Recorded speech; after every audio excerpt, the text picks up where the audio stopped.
Às vésperas de votações importantes no Congresso, o presidente Lula pediu ao ministro da Fazenda, Fernando Haddad, garantias de que o governo terá recursos para emendas aos parlamentares. E o governo está interessado num lado da discussão.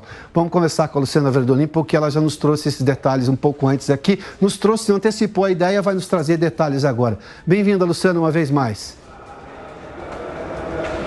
É isso mesmo, Piotr. Olha, é uma estratégia recorrente dos governos aqui em Brasília. E dessa vez, o presidente Lula consultou o ministro da Fazenda, Fernando Haddad, para ver como é que está essa negociação, se vai ter dinheiro suficiente, como é que vai ser a relação aqui do Palácio do Planalto com o Ministério da Fazenda para a liberação dos recursos. Haddad se comprometeu com o presidente Lula a não colocar nenhuma dificuldade. Lembrou, inclusive, que ele pessoalmente negociou com o Congresso Nacional no ano passado a aprovação da chamada PEC Fura-Teto.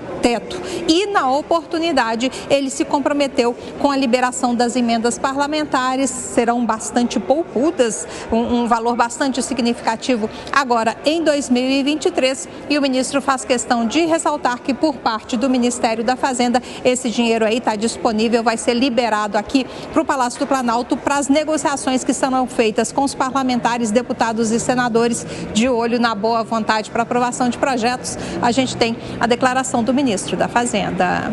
Deixei claro para o presidente que o orçamento está liberado da parte da Fazenda. Nós estamos no nosso cronograma de desembolso absolutamente rigoroso em relação ao decreto que o Tesouro e a SOF assinaram no começo do ano, e nós estamos do ponto de vista da Fazenda, nós temos tranquilidade para a área política fazer o seu trabalho. Tem emenda individual, que é de execução obrigatória, você tem as emendas de bancada, e você tem o chamado RP2, né? Então você tem, acho que tudo somado, você está falando de mais de 40 bilhões de reais. O presidente Lula se reuniu hoje cedo com o presidente da Câmara, deputado Arthur Lira, evitou dizer qual foi o tema do encontro, fez questão de ressaltar que, na verdade, ele tenta não interferir em questões lá do Congresso Nacional para não criar confusão com deputados e senadores. Lula ainda não confirmou se viaja para o Japão na semana que vem. O ministro da Fazenda, Piotr, vai para a reunião do G7 a partir da segunda-feira da semana que vem. Vai ficar até o próximo dia 15 de maio. Muito obrigado, Luciana. Um partido que tem o histórico do mensalão, que foi julgado no Supremo Tribunal Federal, imaginar que o Palácio do Planalto agora não está querendo interferir. Bem neste momento, o ministro da Fazenda vai dizer que o orçamento está aberto, as emendas. Bem neste momento da discussão, por exemplo, do PL das fake news na Câmara e também na formação dos blocos ali no Senado e também na Câmara para a CPMI, a CPI mista lá do 8 de janeiro. Bem agora, com todos esses, no passado recente também, esses argumentos novos aqui, achar que que o Palácio do Planalto não está querendo interferir. Bom, enfim, né? Papel aceita tudo. E você pode falar as coisas, enfim, só que as pessoas vão fazer conta e vão falar, tá, faz sentido ou não faz sentido, né? É direito delas, por enquanto. 4,56, mas vai continuar assim. A Petrobras reduziu em 11,5% o preço do querosene de aviação.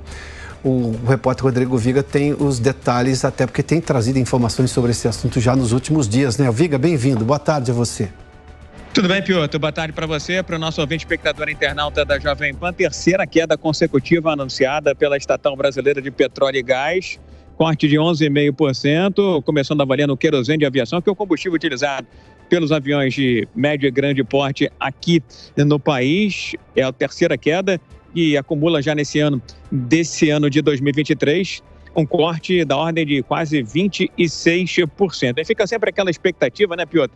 Vai cair ou não vai cair o preço da passagem da tarifa aérea? Nós buscamos a ABA, que é a associação que reúne as companhias aéreas brasileiras. A ABA comemorou esse novo corte, o terceiro promovido pela Estatal Brasileira de Petróleo e Gás, mas fez a seguinte conta, dizendo que o querosene de aviação, ele hoje representa mais ou menos 40% dos custos das companhias aéreas, mas hoje ele está custando 124% a mais do que custava em abril de 2020. O que é abril de 2020?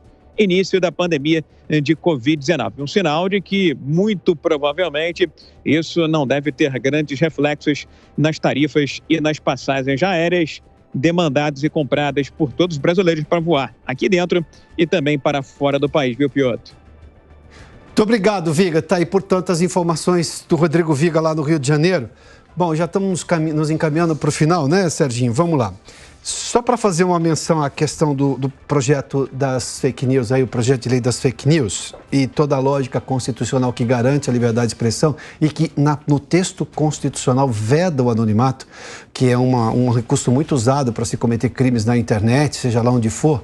A Constituição já veda isso desde 1988. Não é novidade. Mas vamos lá. A oposição que é oposição hoje só consegue ser oposição porque tem liberdade de expressão. O governo hoje, que antes era oposição, só conseguiu ser oposição e chegar ao governo porque houve liberdade de expressão. Qual é a lógica de querer mudar isso neste momento? Com justamente quem está no poder querendo mudar a regra que lá atrás lhe beneficiou.